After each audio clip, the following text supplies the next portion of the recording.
Welcome to our podcast, Nuestra Civil War. My name is Chris Ramirez.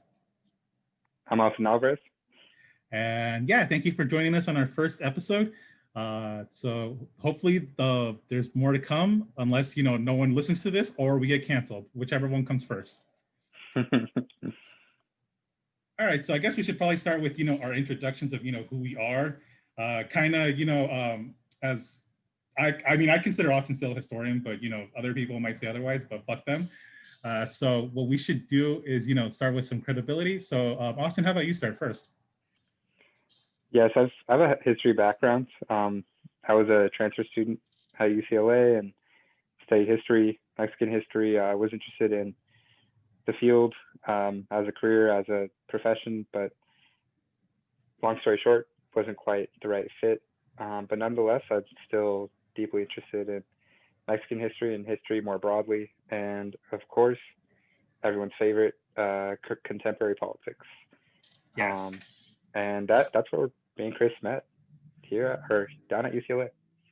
Yeah, so me and Austin met at UCLA. So let me, before we say how we met and what we kind of did as undergrads. So my name is Chris Ramirez.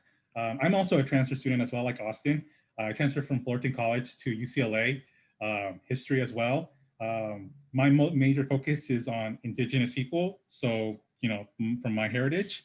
But I am interested as contemporary politics, like Austin is as well. And that's kind of going to be the theme of our podcast. But we will venture off from culture, society, and global affairs as well.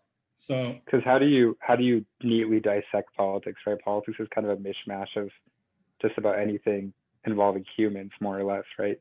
Economy, I don't know, sociology, etc., history, whatever you want to name. Politics is kind of everything, right? yeah, politics is everything, but also history can tell us a lot. And as both me and Austin, have a vast expanse of historical knowledge, we kind of sometimes use that to kind of critique the current neoliberal establishment that we currently find ourselves under, which we both vehemently hate. And if you are a fan of it, please turn this off now. You're not gonna have a good time. No, you are not. We have spent like years before this podcast like bashing it and with each other, so you're gonna feel our hatred emanating from this, but we'll try to be keep the humor there. So what's in store today? I guess what we can start right now is let's talk about the what everyone is on their damn freaking mind, because it's on Twitter, it's on Discord, it's on Facebook, it's on anywhere on the internet where you Google search anything and they'll be tell you, are you voting? The election. And I love to see so many corporate memes and ads reminding you to vote, as if it makes a significant difference either way, whichever candidate you want, or major party candidate, I should say. Whether you pick Trump or Biden, is your life going to change in any meaningful way whatsoever for, let's say, 9 out of 10 Americans? I really don't understand how, if so. Yeah, I don't understand any of this. Like, what this, let's just be real. This is just a spectacle, just to get some monkeys off for a little bit, just to get, I honestly don't understand. Like, people, read a damn book. I know we don't do that anymore because of social media, but have the Democrats or the Republicans really offered anything different this year? I mean, if you listen to the last debate, it's pretty much that they were disagreeing on everything except if Antifa is a terrorist organization or not. Yeah, the margin of separation between Trump and Biden in terms of their policy is really hard to decipher. So that they were arguing about the kids in cages thing, right? Yeah. I don't know, the separation of families and such. Like, Trump is arguing that the cages were made during the Biden Obama administration, which is true. Which is true, and Biden's saying that, well, I don't know, what is he saying? Trump is still doing it today. Yeah, he's still doing it today. Either way, it's like we're picking out straws here. I'm not seeing. And make no mistake, Biden. Policy, yeah, go for it, Austin. Sorry. Would the policy even change if Biden were elected, and would it change significantly? I'm trying to understand where the difference is here. hell no, it's not going to change one bit. And anyone who thinks otherwise, I don't know what to tell you. Yeah, to me, it seems like Biden is just complaining about the fact that they're separating the kids from their parents. But to my understanding, the separation is just like a pre-deportation, I don't know, policy, right? Then is it true that the families are reunited once they're deported anyway, which is what Biden would be doing exactly the same, right?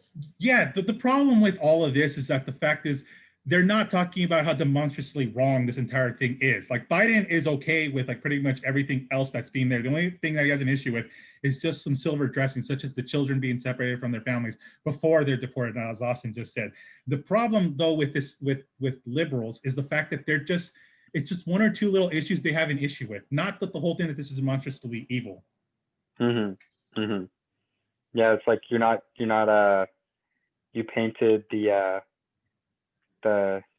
slaughterhouse the wrong color, you know. It's not pink. It's not, it's not trans inclusive. Yeah, it's not rainbow inclusive, not LGBTQ inclusive.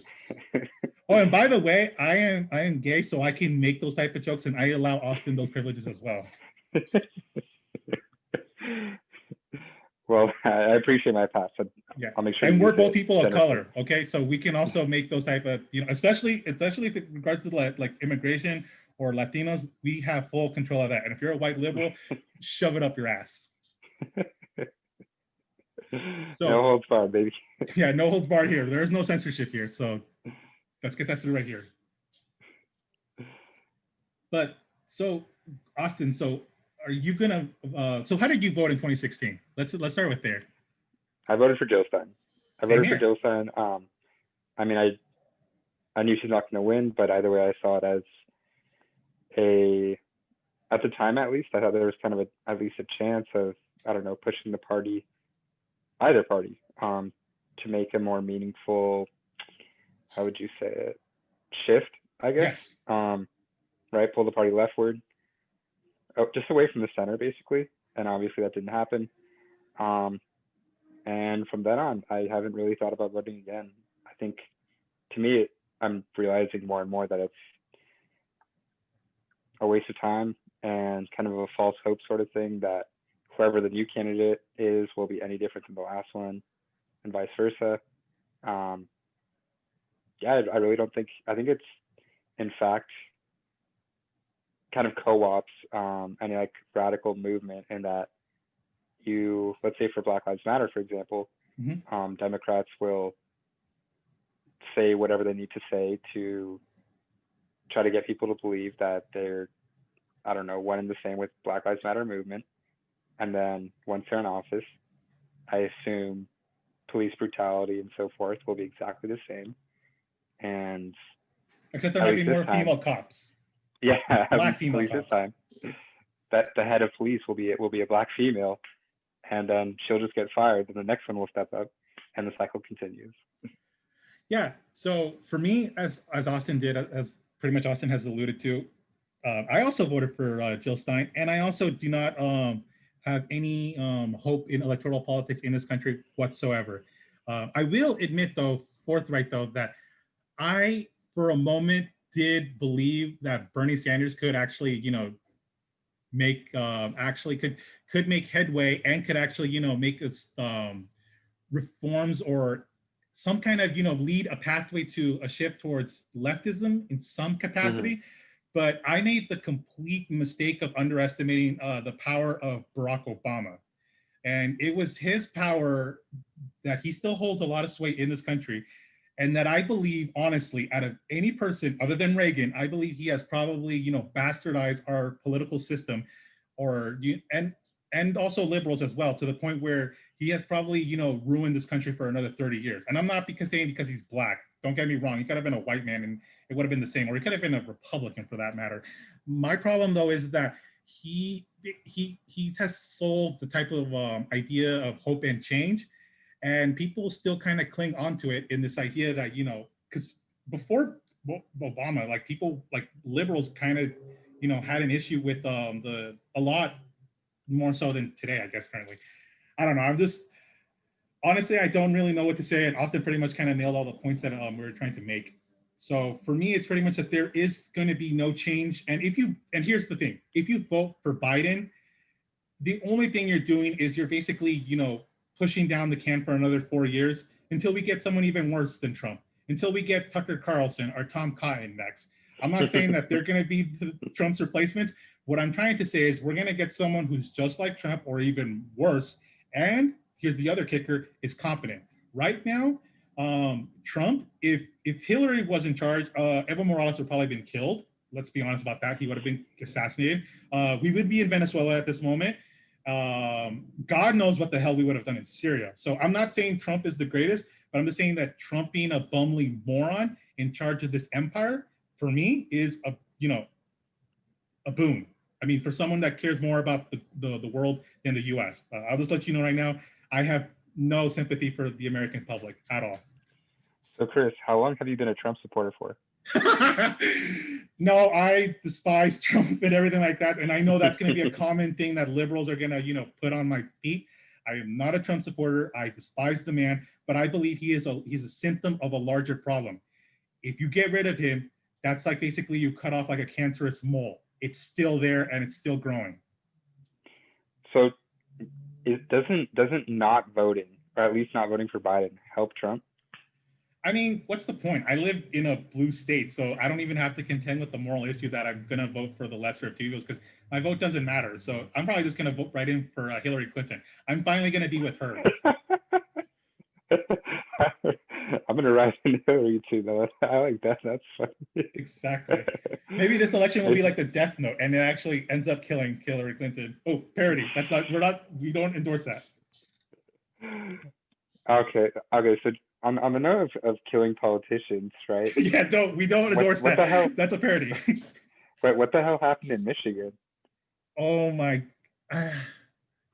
Well, I guess the same thing that happens in ISIS, where a bunch of people that are middle class, because let's be honest, most of ISIS were not poor people. They were people of middle class means. A lot of them were actually from Europe, that they were agreed at, that their current economic conditions were deteriorating.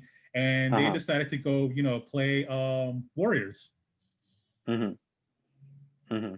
It's not. I mean, yeah, they're racist, but it's not because of that. Let's just be brutally honest right now. It's because of capitalism. So, well, number one, have you heard the theory? This is more so on the right, that it was a false flag. I mean, I kind of get what they're saying on the right. I mean, I'm not supporting what they're saying, but I mean, the FBI was involved in trying to egg these people on. So. Oh shit! You didn't know that? No, I didn't actually. Wait, so the FBI is involved in this too? Yeah, I mean, they were egging these people on. Wow. Okay. They're kind of asking for it then. Well, what does the FBI stand to gain from that then? I mean, why did the FBI and the CIA do anything that they need in order to try to attain more power? So in this case of the FBI, it would probably be that they're trying to, see that, how important they are, because obviously our beloved dear Fuhrer has decided in his great interest that they should be treated like crap, which is a good thing. They should be treated like crap, but not for the reasons why Trump thinks so. Yeah, that's right. It's like a firefighter. I don't know. They're setting some fires so they can go put it out, right? Right. Oh yeah, like when firefighters used to actually be paid like, not by the city, and they had to be paid by the hour. Well, that makes me wonder though. I mean, I assumed it is real. The Michigan, plan, whatever that was, uprising or something. I assume it was real, and I assume it is reflective of a significant minority of Michigan, more broadly this country. Which just makes me wonder for election day and going forward, what would it take for the right to rebel? How far, I guess, would things have to go to have a significant amount of these militia type groups to actually take up arms and actually storm their local mayor's office, etc.? What would it take for that to happen? Honestly, that's the question of the day, because obviously, so we named our podcast Nuestra Civil War. Nuestra, obviously, because both me and Austin are, of Mexican heritage and we know how to speak Spanish. But the Civil War part is because we are of the opinion that the U.S. will probably not last by the end of this decade. I mean, it'll either balkanize, civil war, or something will happen to it. But I don't think that this country is, going to survive. We're gonna get a USSR, type of collapse here, people. I mean, it's already happening. I mean, we had the bread lines, like a couple months back. Mm-hmm. So, no, yeah, sorry, go for it, Austin. Yeah, I think it's number one. We already have the polarization. I think the next step is going to have to be some kind of economic collapse, because I think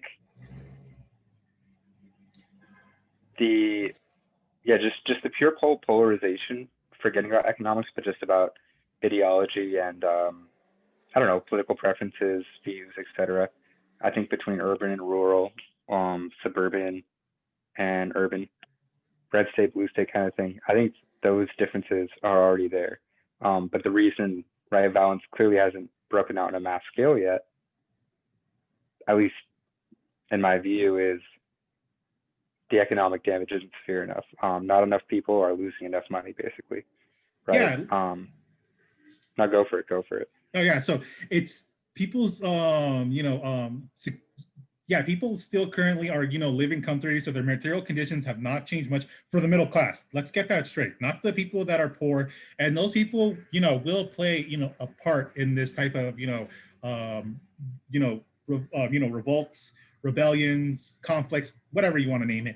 But in order for there to actually be anything you could essentially call like a civil war or a breakdown or a balkanization or secessions, the middle class has to be pushed to the point where they are actually feel they're actually impacted by it, and their material conditions actually do change. I know that's a little bit of a Marxist view, but it's kind of is true. I mean, it's not enough just because the fact that the local you see a black girl going to the Planned Parenthood and she's going to get an abortion. That's not enough to actually make you want to give up and end everything. You have to have some other motivating factor, meaning such as your family's entire life savings is gone. Yeah, and also I think that's a huge step right there, the middle class, but also dissension amongst the elite. I think Trump is a nice step forward in terms of elite parties bickering and, I don't know, dividing, breaking apart. But I think it's going to have to be significantly more polarized amongst the elite, because the Democratic establishment, the Republican establishment has very little significant differences. It's mostly cultural, right? Rainbow flags in bathrooms. That's about it, right? Maybe BLM. But besides that, in terms of at least economic policy, are Republicans and Democrats really that far apart from each other? I don't think so, but I think for kind of the next step in some sort of civil insurrection to happen, is going to be a clear divide amongst the elite. It's just going to have to happen. I think we're starting to see that with the rise of QAnon, and also with Russiagate, meaning that's right. Yeah, so let me get a little bit into that. But the problem though is that right now most of them don't buy into that kind of fancy that type of magical thinking. But we're starting to get people we're starting to get actual leaders that believe in QAnon, such as that one chick. I don't remember what her name is. We'll figure it out. But she's probably going to be our president after Tom Cotton resigns. Yeah, we're going to get the first female president is going to be someone from QAnon. I mean, that's either if Kamala doesn't immediately take it after Joe Biden dies in a year or something like that. But yeah, I think that wasn't that a candidate in is it Georgia or Alabama or something? I think that's her. Yeah, is it a senator? I want to say. No, she's running for the representative. It hasn't been to the Senate yet, but we're getting there. We're getting there. Probably by the time that Joe Biden loses both the Senate and the House in 2022. No, I think that's a good point. Yeah, QAnon's actually pretty interesting, seeing how it's spread amongst pretty much all sectors, I would say, of the Republican base, of the right in general. How it's kind of universally embraced. I would say besides like the more maybe white collar establishment Republican crowd, but even then, like, I mean, Paul Ryan and Mitch McConnell are going to have to bow down to QAnon once I don't know, Trump full on endorses it and quits playing footsie with it, saying, "Oh, I don't know what that is." Okay, actually, I do know what it is, and then tweets about it, and then doesn't know what it is. Like, I think once it's clear that the Republican Party has been like consumed by it, um, that's going to be a significant step forward for polarization because obviously Democrats are horrified by it. Yeah, the problem though is that we're not gonna get any of this. I don't think that the Democrats are well, maybe the Democrats surprise me because we still haven't talked about the possibility that Trump could do a soft coup. I mean, it's very hard to imagine it, but I mean, you never know. I mean, it's I that's why I mean okay, 4 years ago I predicted that Trump would beat Hillary Clinton. Only I made this bet with somebody, a friend of mine, $50, that if Bernie Sanders loses the nomination to Hillary Clinton and Trump is the nominee, Hillary Clinton is so demonstrably hated by the American people that Trump, no matter how cartoonishly and buffoonish he is, would beat her. And I was right. And but I never asked my friend for that money because he's, you know, he's undocumented, so he could have easily been hurt by any of Trump's bullshit. I mean, just like Obama, but Trump was willing to end DACA, which would have hurt him. And DACA is at stake at the moment, but that's for another story. But what I'm trying to get to is that no one can really predict currently the mechanisms that are like, you know, taking place right now. We don't know, you know, like if Trump will actually do a soft coup. I mean, it might just be outlandish, but I mean, you never know with the bad orange man. Yeah, no, let's talk about election possibilities and outcomes. So number one, will we even know the president the next day? Will the ballots be counted out the day after, right? Was it November 3rd? Yeah, it's November 3rd. Will we even know? Will we even know who president is? What the hell's going to happen for even determining who the president is? Yeah, I mean, we don't know. I mean, they're already saying election day could turn into election week, and you know, I mean, who's to know that Trump might just be like, you know what, it's already taken enough time. We're just gonna, you know, we always have a winner at the end of the night, so we're just gonna call it, and if it's me, then it's me. Yeah, because I imagine the more radical end of, and I mean, to even use the word radical with the American left is an exaggeration, but still, I guess the harder edge of both parties, right? Maybe the Proud Boys and Antifa or something. I imagine both sides are going to be foaming at the mouth for some kind of violence or I don't know, and looking to claim victory at the slightest hint of their candidate winning. So let's say that Trump is up, I don't know, 100, what is it, electoral college? I think you need like 270, votes. Right? Yeah, no, you need 270. I just mean, let's say on election night that the ballots are still being counted and Trump takes a slight lead. I'm sure many on the right are gonna take that as like a claim to victory, and then vice versa. Let's say the opposite happens on the left. Let's say Biden is up 150 to 100 or something.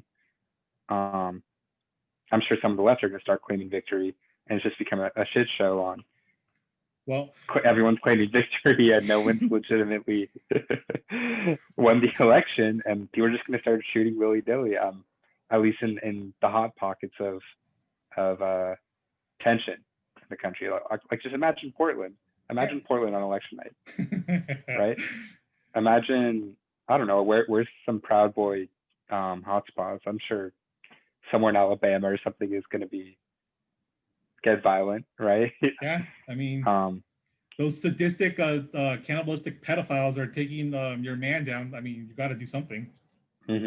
Yeah, Michigan, right? Imagine Michigan on election night. Oh God, that's gonna be great. Yeah, I think Michigan and Pennsylvania, just I don't know. In my view, to me, seem like the scariest places to be. I have another one. Yeah. Miami. Miami is possibly the most anti-communist city in the world. I don't think anywhere comes close to it, other than maybe Ukraine. Somewhere in Ukraine, I don't know, Kyiv. I don't know the cities in Ukraine. I don't care, and I don't want to know. So what I'm trying to say here is that I think Miami might implode with the possibility that they really do believe the rhetoric that Joe Biden is some kind of communist agitator. I mean, because obviously Joe Biden is, a right-wing Democrat. We all know that.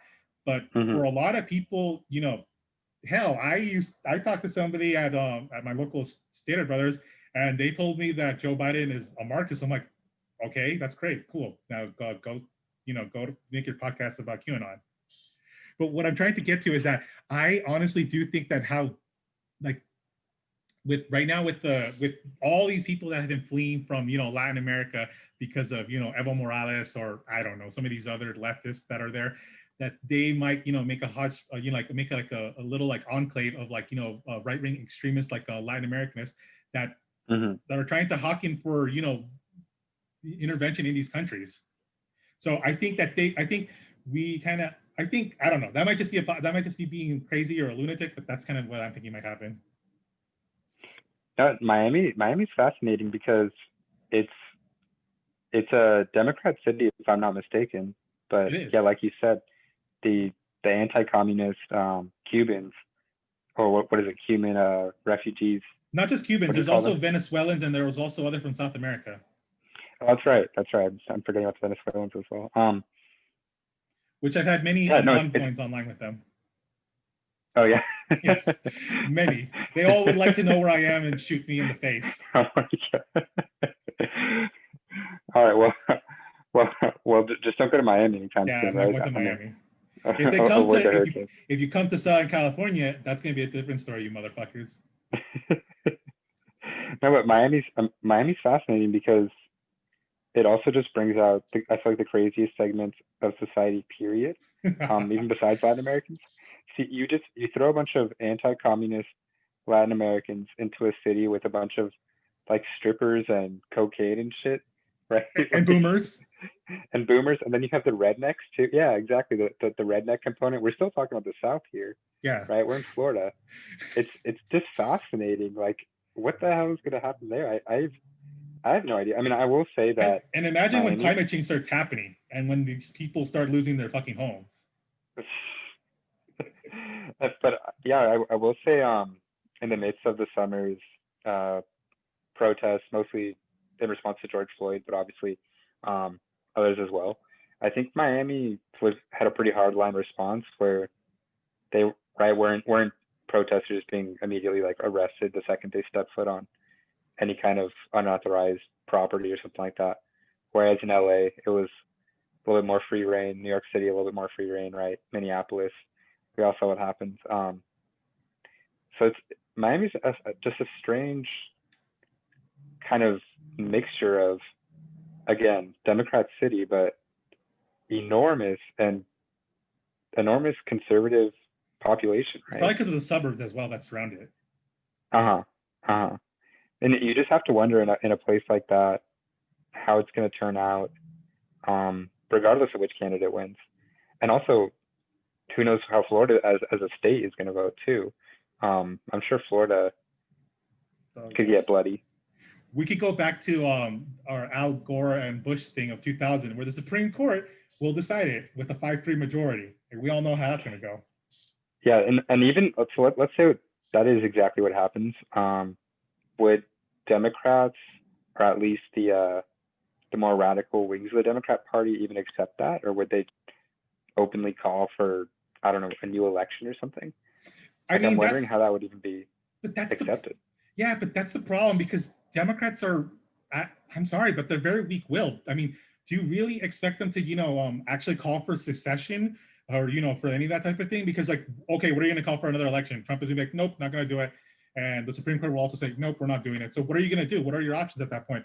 Are you still going to use the legal channels? Because that's all Democrats do. They just use the legal means. And that's not enough at this point anymore because the Republicans have been able to game the system with Mitch McConnell in the last 8 years, and now they can pretty much kind of free reign to do whatever they want because that's how the only way that Democrats know how to do things. That's true. I don't imagine that any kind of violent insurrection will be mostly spurred by Democrats. I think violence and a full-on war kind of thing or secession would only be in response to the right kind of starting the violence, starting the battle. Um, Obviously, the right is more gun friendly loves their guns, and the left, for the most part, not so much. Well, they've been neutered. The left in this country has been neutered for the last 100 years. They've been neutered since after the passage of the New Deal. The Democrat, well, mostly the Republican, but also the Democratic Party have done in their interest to neuter the left. That's true, right? The Democrat Party sort of co-opted the left into, I don't even know, what would you call it? It's like a fusion of capitalism and social liberalism. Yeah, but now they've got rid of the social liberalism at this point. After, with Bill Clinton, they pretty much did away with that. Yeah, that's true, right? Wasn't Bill Clinton? He had the crime bill. He had, he was basically the Republican Democrat, right? Yes. I mean, Carter was the one that was supposed to start it, but he had no power to do that. He was a weakling. Mm-hmm. He was a beta male, and Clinton was an alpha chat for neoliberalism. But yeah, no, it just the fact that the guns are more of the right makes me assume that if violence is to break out on a larger scale, it's gonna be from the right. I think it would be in response. I think it would be in response to a crackdown on militias or some kind of far right wing organizing. Let's say Portland banned Proud Boys from the entire city and didn't even allow them to, I don't know, do their meetings, whatever they do. I mean, I imagine that's how the first shots would get fired. I don't think it'd be the other way around, where it would be a red state kind of cracking down on Antifa, for example. That would really spark mass violence. But who knows? Election night's gonna be fun. It'll be fun. Last time was terrible. Last time I was stunned because I was one of those people who just thought Hillary had it in the bag. So I did not. I was blown away. Yeah, I did not. I immediately thought Trump was going to win, and when I woke up, I was like, I was right. Time to go gloat on Facebook. Did you think Trump was going to win by a huge margin? Actually, I'll be honest. I thought he was going to win a good chunk, not a large margin. I thought he was going to win a decent amount. I didn't realize he was going to win to the point where he didn't even win the popular vote. I mean, maybe you might be calling me crazy and you should have never thought that, but I thought that he was at least going to win slightly the popular vote by a small margin. Mm-hmm. Yeah, I was expecting a solid victory, if not a landslide for Hillary. I was expecting popular vote and electoral college, right. And obviously it didn't happen. But I was fooled by the pollsters, kind of the entire establishment support of her. I mean, I think most of the elite in general was behind Hillary, whereas with Trump, it was obviously a lot of the Republican elite was with Trump, but I think it was kind of a rebellion of his base against the Republican establishment elite. Because for him to even go for it. Well, for him to even become the Republican candidate, I'm sure the Republican establishment, let's say it was Paul Ryan at the time, right, as Speaker of the House. I'm sure Paul Ryan would prefer Rubio, Jeb Bush, Kasich, right? Any of those guys? Yeah, for sure. Over Trump. But I mean, I think also the establishment kind of warmed up to him once they realized that he would be advancing the establishment's general platform for the most part, right? I would say the only difference I could tell is maybe he was a little bit more willing to rip up free trade agreements, but yeah, that's about it. Even then, I mean, that's about the only difference between Trump and Kasich or something, right? It's because for the Democratic Party, why couldn't Bernie Sanders do the same thing too? And that's because Democratic voters fall in line with what their the party officials say. That's the reason why in 2016, even though it was obvious that the election was pretty much stolen from Bernie, we have Donna Brazile going on record and even confessing to it and be like, what are you gonna do about it, bitch? So it's pretty much Democrats just fall in line with what the anointed leaders say. And if you're not part of that crew, it doesn't matter how many votes you get and how many people you accrue and amass into the Democratic Party. Bernie Sanders shows that it doesn't matter. You can't co-opt this party. Yeah, no, I'm actually stunned this election cycle at how smoothly Biden has kind of co-opted the entire Bernie movement. I mean, I thought Bernie had a pretty strong chance when he was at his peak. What was it? He won California, right? No, he won No, his peak was when he won Nevada. Oh, okay, that's what it was. And then all of a sudden, when he won South Carolina, everyone thought that he was going to win, even though South Carolina is still going to go Republican. It is a conservative state, and the people that vote there are conservative, boomers. So like, what is in your damn mind like that you think that this would be an accomplishment? No, I mean, at that point, I thought he actually had a chance. And I mean, obviously, he's not the candidate now, but just And then the Buttigieg, and fact then that, yeah, what's her face dropped out, and well, then basically gave all her votes to Biden. yeah, exactly. No, and I thought there'd be, because remember in 2016, wasn't there a pretty significant um, Bernie revolt even after Hillary was a candidate, right? Wasn't Yes, that's right. the convention was kind of a battle, right? And But the problem what is was it? that a There's lot. still Yeah. no, go for it, go for it. Yeah. The problem though is that a lot of the people that supported Bernie then basically Trump, jumped for Trump, because and they pretty much would never go back to the Democratic Party. So I I think like there's a lot of things that you can dissect how Bernie lost. Like he could have fought like harder and longer.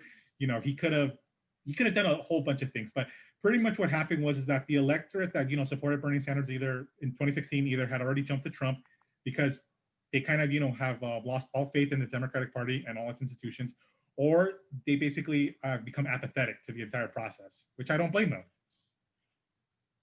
Yeah, no, I always thought, and let me know what you think about this. I Yeah, always go for thought it. the contingent of Bernie voters who were receptive to Trump, I always thought that was kind of a Democrat establishment meme that was exaggerated. That there was this like huge wing of people that of Bernie supporters who, if Bernie wasn't the candidate, would jump over to Trump's side. Do you think that that's as real as CNN makes it, or I don't I know, it's don't. exaggerated. I thought it was kind of like a veiled criticism, basically, of Bernie supporters that kind of make you feel bad for voting for Bernie over Hillary. Right. And no, this is, and let's be honest, about I think it was 20 to 25% of Hillary Clinton voters, did not vote for, Obama. They either stayed out of the election or they voted for McCain. And in the case with Bernie supporters, the numbers were way less.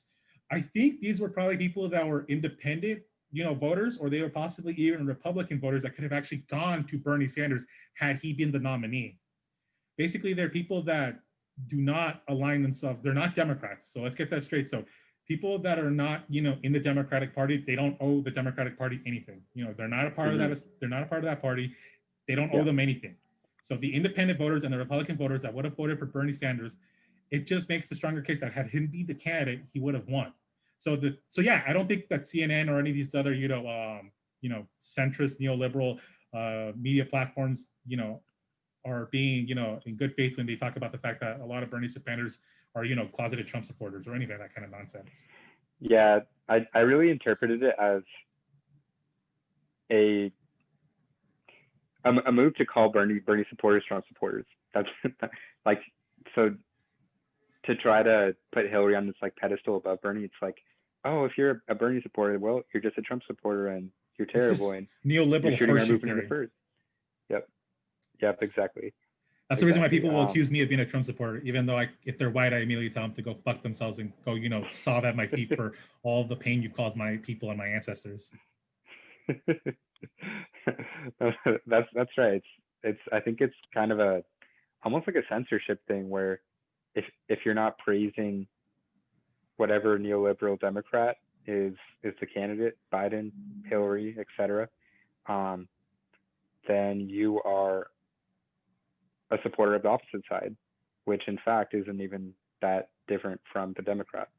And it's just an example of Democrats co-opting any kind of leftward movement, right? Yes, do go on. We know where this is going. Well, I mean, I'm just thinking of Black Lives Matter because that's kind of a hot topic, right? And obviously there were pretty large protests. So it would seem like there's a lot of energy and I don't know, just momentum for these like left wing movements, right? Progressive movements, etc. But I'm just very skeptical that anything significant will any kind of significant policy change or change period will be made in response to any of this? Because I mean, the classic thing is hiring more policemen of color, or hiring more female police officers, etc. Or race And inclusive, those trainings that, you know, to like have like places like, you know, race sensitivity training. yeah, racial sensitivity training, or de-escalation training, or wearing body cameras, or I don't know, conducting internal investigations about police work culture. Um, and I don't see how this cycle can just continue where a civilian is killed by a police officer. Yes. Protests ensue.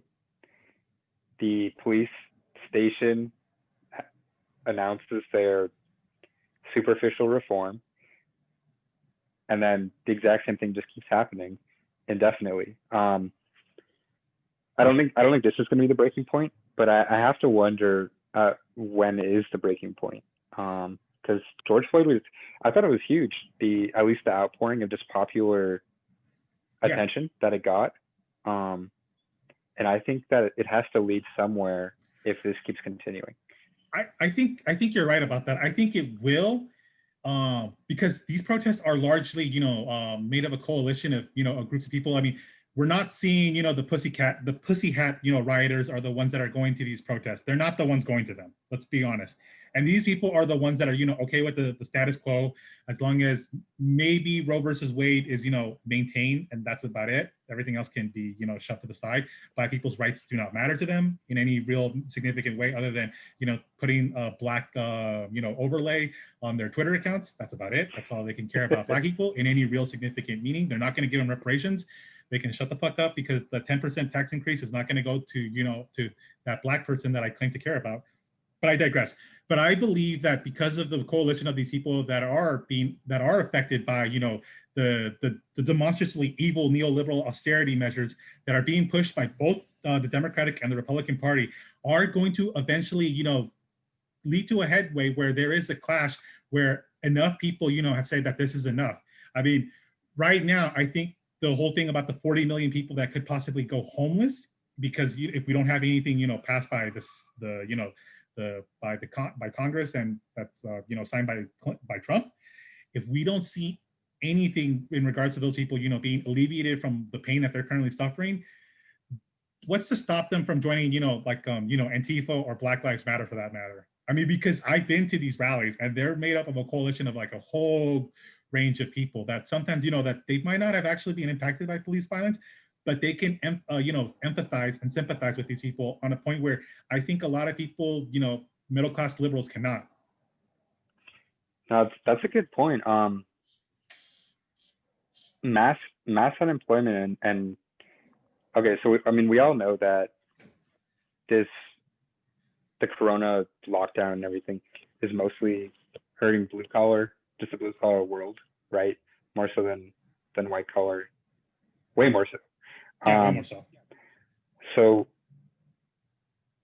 that's good. That's an important point. Like how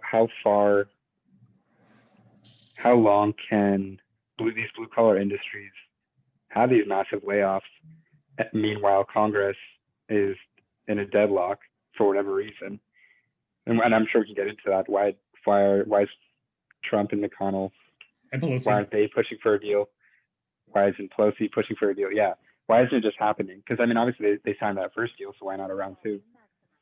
But yeah, how long can there be mass unemployment, mass layoffs, and I'm sure that foreclosures haven't even hit their peak yet. How long can that go on for in the midst of mass protests, some riots? Because that seems like a toxic combination of the two for any society. When there's a huge underclass of people who have no faith in the system to provide justice, meanwhile they're unemployed, that's a powder keg. Yeah, and so I honestly don't know, you know, what are we going to face? Like what what's going to be the tipping point, and what is going to be the reaction to that by not just middle class, working class people, but also by the state, because let's not forget the state is still going to crack down on these people, and we don't exactly know the how far they can go with it. That I mean, I might bash middle class liberals enough, but I mean, eventually you might get to the point where it's so demonstrably horrifying that they have lost faith as well with the system. So we do not know when that when that tipping point is, and we're not soothsayers, we're not fortune tellers. We do not know when that's going to happen, but I don't know. I mean, and there's also the whole thing with climate change.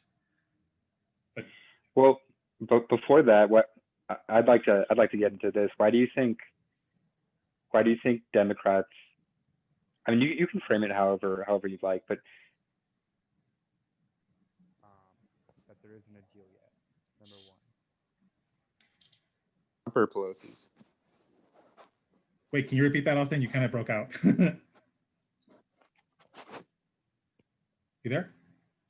Yeah, how about now? Yeah, I can hear you. Sorry. Yeah, would you say it's Trump or Pelosi's fault? I have to say Republicans or Democrats? Honestly, I think that the blame kind of goes on both sides. I mean, Pelosi is kind of not really. Wait, I think it might be my mic. Is it yours? Oh no, I can hear. Okay, so I think the issue might. So it's either with Pelosi, the problem with her is that she's pretty much using this as leverage in order to try to paint Trump in a bad picture. I'm not saying Trump is innocent here. I mean, he has pretty much kind of done nothing has let McConnell kind of decide everything, and McConnell is pretty much just laying the blame all not only on the Democrats but also on the Tea Partiers such as Rand Paul and these other people that are saying like no we're not going to give you the votes if you don't cut this and that. And so Pelosi, what she's doing, she's also trying to leverage this by kind of they're basically just blaming each other for this problem. Like each one is laying the blame game, and they're trying to use this as leverage for the elections. Saying that we couldn't get a deal because the Republicans were doing this, or we couldn't get a deal because the Democrats were doing this. So I kind of would say that both of them are to blame. Would you say either is doing better than the other? Because I think McConnell's winning here. But at the same time, I have to wonder if this is going to hurt Trump in the election.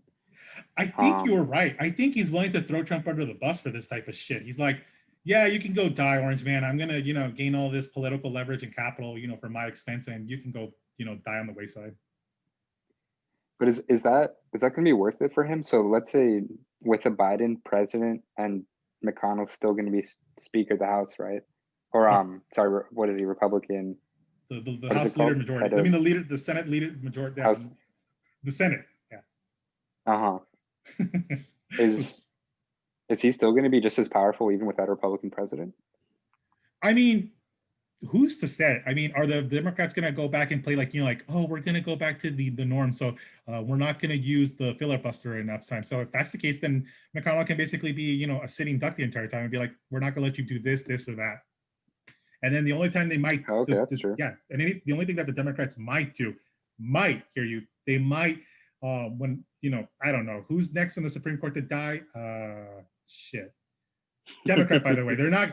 If let's say, yeah, so let's say if Thomas, if Roberts dies, no, not Roberts. What's the other one? Damn, I don't even know. Let's see. I forgot. Yeah, whoever it is. Oh, Clarence Thomas. There we go. Bear? Clarence Thomas. Okay. If Clarence Thomas dies, and he might because he's kind of old now. If Clarence Thomas dies, there is no effing way, no matter what, the Republican Party will pull all the stops to make sure that that he cannot be replaced by a Democratic president, no matter what. Unlike the the wimpy Democratic Party, the Republican Party will not allow that to happen. What I'm trying to say is that the Democratic Party, if they so choose, they could actually stop, this chick from actually getting onto the bench after the elections. Like they could actually stop her. What I'm trying to wait, how? Here's a good Really? one. Yes, they can. They can actually start trying to impeach many people in the Trump administration and keep doing this until the election, until after the election, until after Biden is sworn in. Because Oh. impeachments actually take precedence before anything else. So you just kind of have a fake impeachment, like the last one, Yeah, like the last one. and Let's not pretend it wasn't and fake. and just kind of stall the show, right? Just Yes, keep stalling and stalling. yes, they could keep doing that, and if they did that, then this chick would never sit on the bench, and then they would replace Ruth Gator Binger with whatever identity poll candidate they have in mind. Mm-hmm. Wow. The way Okay. that she Well, would have wanted. I guess I guess they're just too respectable to do that, huh? That's not the Yes, way that liberal institutions are supposed to function. that's the reason why they're also not going to pack the court.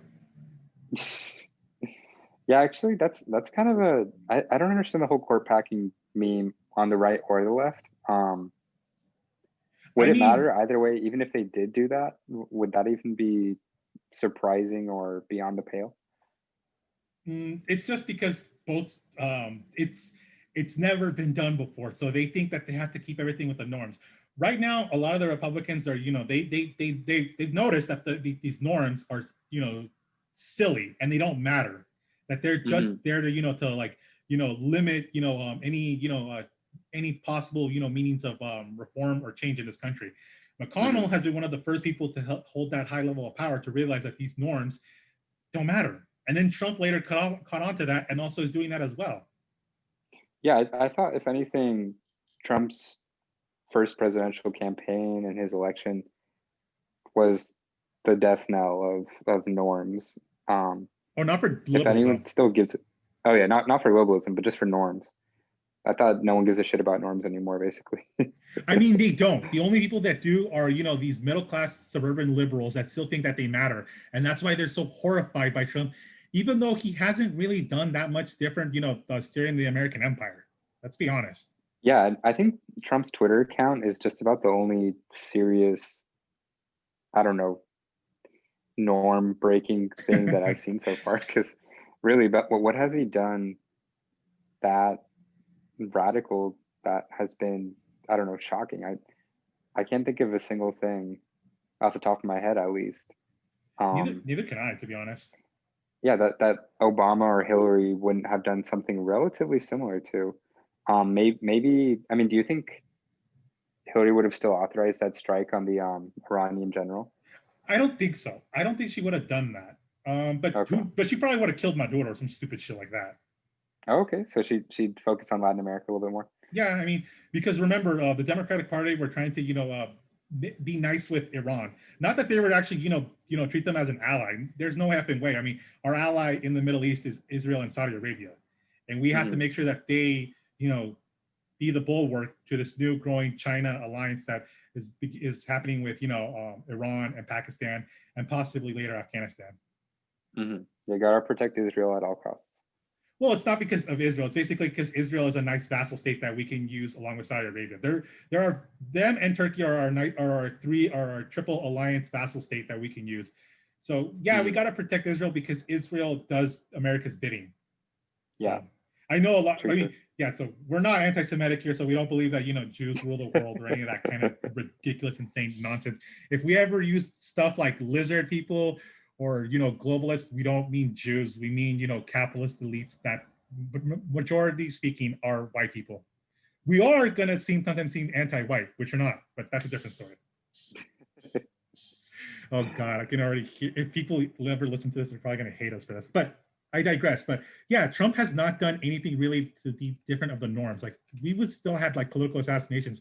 I just think Hillary might have been more sly about killing Maduro, or maybe she wouldn't. I mean, she cheered about Muammar Gaddafi's death, so who knows? Mm-hmm. Mm-hmm. Yeah, I also wonder. So, for the most part, Trump did bring troops back, right? I wonder how Hillary would have done in the Middle East. I think she probably If would have done the she, same as well, like brought some of them okay, back. Maybe he yeah. kept a little bit more in Syria, like what Trump kind of did. Mm-hmm. Mm-hmm. And what the hell is the future with Syria there? At least the US's involvement there. Is the US just kind of standing by now, or I think that's the case. what's the plan there? I think we pretty much have kind of just abandoned that project. We're like, Yeah, it's just kind of like nothing's happening here. It's a stalemate. Yeah, it's pretty much that's it. They're pretty much have just given up on that. I mean, it didn't go anywhere. Hmm. Yeah, no, So no side is really gaining ground, right? yeah, so now basically the American empire is now switching their focus to the east. The East where? What's next? China. What's the next? China. Where's who's our next candidate to be saved? Oh God. I mean, can you really save 1,200,000,000 people that have been lifted out of poverty and are now, living quite comfortable lives now? No, Their trouble, economy is the trouble. only one that's actually not shrinking in 2020. So that tells you a lot. Yeah, when is the U.S. going to admit China's top dog? When is that day finally going to come? Is that going to happen in the 2020s, or are we looking at 2030s for full on Chinese dominance? I mean, China is not going to become like the world police state that the United States is. They're not idiotic. They believe in like, in this, making sure that their borders, that their influence, all over Asia is secured. And that's about it. As long as the United States, goes back to, to the Americas and, kind of has like a hawkish, it's kind of just patrolling their little lake, which is, the Caribbean and Latin Hmm. America, then they'll be fine with them. So Yeah, stay in your sphere of influence, and you're good to go. yeah, exactly. So, but I mean, like I said, it's gonna go with the United States kicking and screaming to the point where like you remember the fall of Saigon, right? Hmm. And then like all the leaders of the embassy trying to escape and board air helicopters. Yeah. That's what's gonna happen to like when the United States is gonna secede dominance to China, when we have a bunch of that type of shit happening where all the embassies are like, let me out of here, like that type of thing. Well, I can't wait for that day. That sounds wonderful. Yeah, that sounds absolutely wonderful as well. This empire has been a complete joke, and it has also been a complete a complete monster for the rest of the world. I mean, we're not on the stage of like the Nazis. Don't get me wrong, but we're probably up there in like evil empires. And it's gone out with such a whimper. The fact that this is the end is kind of shocking. I really thought the US wouldn't just die off so easily. Yeah, I Just kind of was. fade away. But this virus has exposed a lot about about the American condition, has it not? Hmm. Hmm. It's Yeah, yeah. the Go ahead. US, I mean, things I don't think that the virus is going to go away anytime soon. Even with the vaccine, right? Isn't it? I I assume like the projections, if I'm getting it right, have said uh, it's still going to be pandemic status even with the vaccine, at least in the early stages. They Um, said 2022 in the debates. oh my God. I'm like, do you really think that this is manageable for that long? Are we just gonna eventually go to the point where like we're gonna treat this like, yeah, you died of coronavirus. Who cares? I mean, we kind of already gone to that point. So what's the stopping like the rest of us from, just kind of just agreeing to like, just ending the lockdown? Yeah, exactly. Just the fact that the US didn't figure it out sooner, I'm kind of stunned. Because China seems to be under control, right? I'm not. Um, I'm not shocked by that. well, just because I I thought the US was like so proud and patriotic and could handle any problem and got put a man on the moon. Like, so it's like whatever happened to all of that? Like, wow, we're really we're not even hiding it anymore that this is just like a capitalist jungle where it's kind of every man for himself. We're turning into And Brazil, if basically. yeah, exactly. It's like if you die, that sucks for you. As long as I got my money, it's fine. We're gonna see And favelas soon here, people. Like, I'm not fucking exaggerating. no, exactly. It's crazy how bare bones it's become where the US is just yeah, a jungle and there's no even lip service to giving a shit about one another. Yeah, no, it's amazing. I mean, because none of them were trying to pretend that during the debates were some of the most like the first one especially, but the third one as well. They, if you watch them and you actually pay attention to them, and you care about this country, it's soul crushing. It's soul crushing to hear like these two like jabbering, insane, senile. They're both senile. Let's be honest. old men, screaming at each other about, better days. But those days are long gone. I mean, these people literally are out of their damn minds, and they have no answer. Mm-hmm. Mm-hmm. Yeah, it's a dead man walking. I mean, the only thing is that Trump is kind of promising us to die, in a valiant fight to seek glory and Valhalla. And Biden is just be like, come with me. I'm going to take you to the Reaper Mac. I'm going to, my dad, has a thing and he's going to show us. And yeah, the thing. It's insane. Like, we're literally accepting death. That's literally what we're voting this election. Like, choose the, your bad end. Would you rather go out in flames like Trump, or I don't know, peacefully and softly like Biden? Oh God. I honestly pick your poison here. Yeah, I'm like, I don't know. I'm like Socrates, and I'm being chosen to either be strangled or to take the hemp. I'll take the flames. I'll take the flames, but they're both a joke. Yeah, they're both a joke, but I'm like, I'm not willing to die for this country. Okay, I don't believe in this country. I stopped believing in this country probably since I was like 14. Okay, so I'm already 27. So I stopped believing in this country a long time ago. I'm not going to die for this country. There's nothing worth dying for this country at the moment. Okay. You're not going to miss Walmart and, I don't know, sprayable cheese. What do you call it? So Cheese Whiz. Cheese Whiz. Yeah. Yes. That's why millions of my people were killed because of that shit. Because so you can get the cheese in a can that can squirt out. What a noble reason. What a noble society. What a noble institutions that we have. It's the peak of American civilization. Oh God. Just All right. What's up? What do you think, Chris? Are you feeling like we covered our ground for the day? I think we did. I think we could have gone to other topics, but I think this is good for our first episode. Yeah. Yeah, I mean, whatever, fuck it. Let's see what people think, and I hope we don't get in trouble for this, but who knows, and who knows if anyone watches. I mean, so like I said, it's either people, we get disinterested because no one watches, or because we get canceled and we pretty much have to live in fear for our lives. Like like one guy who wrote the Satanic Verses, and he had the fatwa written to him by the Ayatollah. Oh my God. Salman Rushdie? Yeah, Salman Rushdie. There we go. We're going to get that with Kamala Harris. She's going to, sign our death warrants and going to be like, she's going to get a bounty on our heads.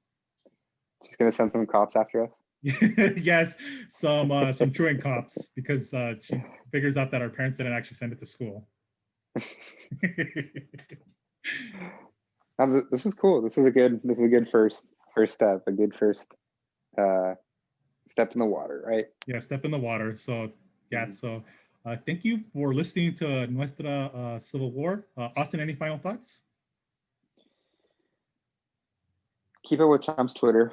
Hopefully there's some good content. But no, nothing new to say. We'll see about any Hunter Biden news. Has he spoken crack with 6-year-olds or whatever else he's up to?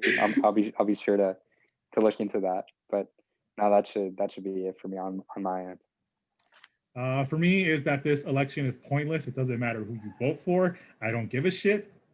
This empire is a meme. So yeah, and I pretty much that the only reason why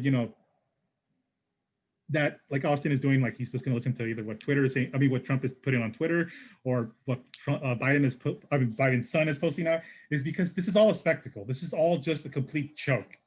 None of this matters. We're either going to teeter into the edge of collapse or something else happens. But it's coming sooner or later. Yeah, sooner or later, it'll be here. Who knows? Sooner, later, let's just hope that this maybe civil war is, let's just, gives you the type of end you want, either with Joe Biden or Donald Trump. And that concludes this episode.